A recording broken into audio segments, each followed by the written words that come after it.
আমি আজি কবিতা আবৃত্তি কৰিম। কবিতাটোৰ নাম হ'ল অকণমানি প্ৰাৰ্থনা।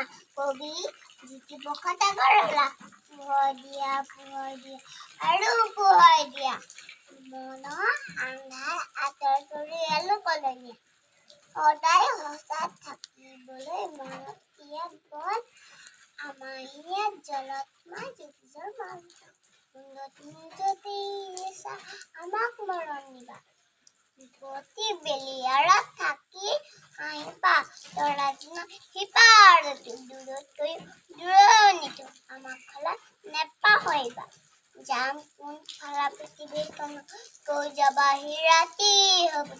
নজনা নুবুজা সকলো কথা শিকাই বুজা যাব।